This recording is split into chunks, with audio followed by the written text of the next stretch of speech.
So you want to make a Tardis effect in Blender. By that I mean it being bigger on the inside and smaller on the outside. Well, don't worry, it's actually fairly easy with compositing. So, first of all, here's my Tardis. I modeled this, but I'm sure you can get one off Blendswap or any other 3D model platform. So, first thing you're going to want to do is to add a plane once you've got your model. I would also make sure your doors are open so you can actually see the inside. So I'm going to scale this plane so it fits the size of my Tardis door.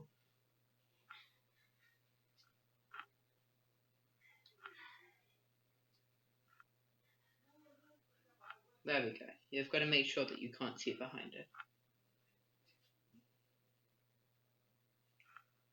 Now make sure you're using cycles because the effect won't work on Eevee. Okay, so this is really important. You're going to make sure that transparent is ticked. That'll basically make it so that can be like alpha materials. Make sure holdout's checked. You may realize that the background comes transparent as well. To get like a space background, you're going to want to use a workaround, so you can either composite one in, or like I'm just about to do, you can use a sphere. Because it's space, I'm going to make sure that the sphere is black. I'm also going to turn the specular down so you can't see that it's a sphere, and it just looks like space. You can also do this in compositing as well, but I just like to do it in the scene. Now you're going to want to do some kind of simple camera animation. Anything will work, but I think the more you kind of see the inside and the more it pans around that, the better. I'm just locking the camera to view and just changing it. And I'm hitting I to keyframe. I made a simple door opening animation earlier, which you can see here. Again, just by keyframing the rotation.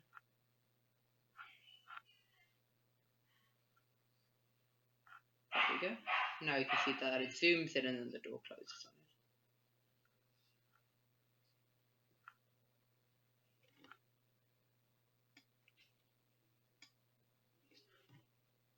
So I'm going to unlock the camera to view.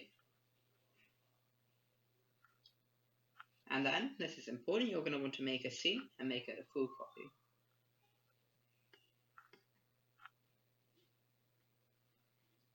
Although actually any of the other scene options should work as well, as long as it's not linked. So I'm just going to call it interior, just for the sake of naming. Now I'll delete everything in your Tardis.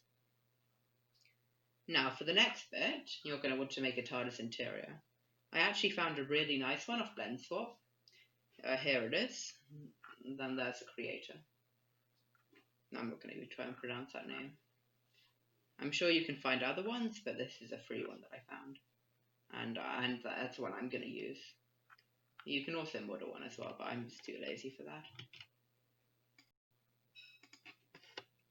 Okay, so here's the interior of the Tardis that I just downloaded off Blendswap. So just copy that using Ctrl-C, and then hop on over to your other scene, and then make sure you're on interior, and then Ctrl-V. You might need to adjust the scale to get it all to work.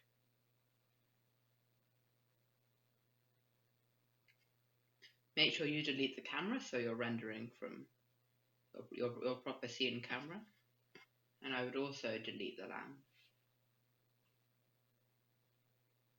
I'm going to rework the scene lighting later, but just for this, so I'm not really paying attention to it.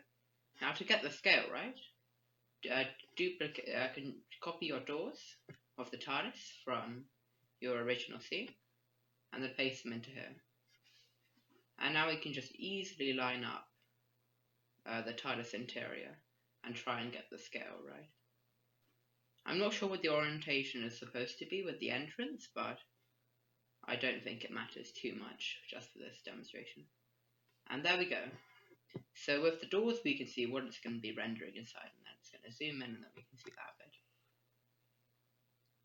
I'm going to delete the doors later because they're not needed in this bit of the scene. It wouldn't really matter if you forget to delete them, but I would recommend just deleting them anyway.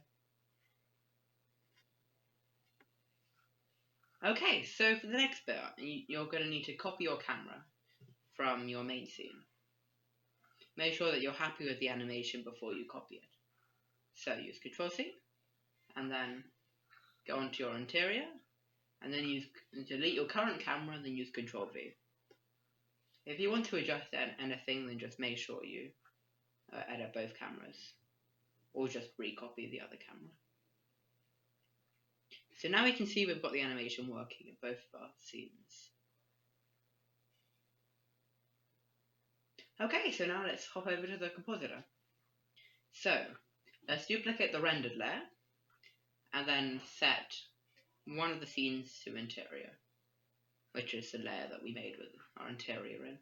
Now we're going to use an alpha over node and then plug each of those into one of the values.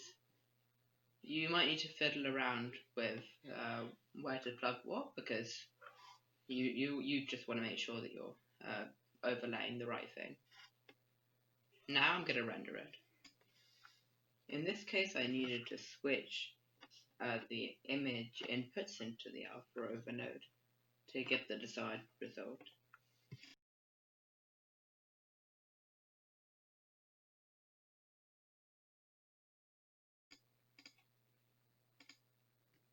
Now, I would also recommend using a denoising node, especially if you're rendering lower samples. Now, the last step is an optional one, but I would consider it quite important, especially if you want to save render times. So, on your main Tardis scene, you're going to need to copy your holdout plate and then paste it onto your interior scene so it keeps in the same orientation. I'm going to extrude all the outside edges, and then I'm going to delete the middle face.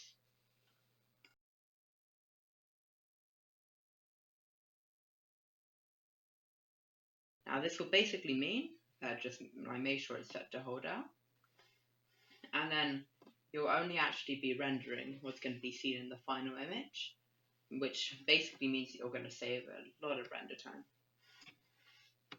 After tweaking the lighting and making some slight changes to the camera angle, I got a scene which I think I'm reasonably happy with. Although I do feel like I could have made the orientation of the interior a bit better. Overall, that's how you do it. It's a really, really simple compositing method, which can also be used on lots and lots of other things. So this isn't just for making Tardises. You can make some really, really awesome magical effects using this, and maybe some portals as well. I don't know.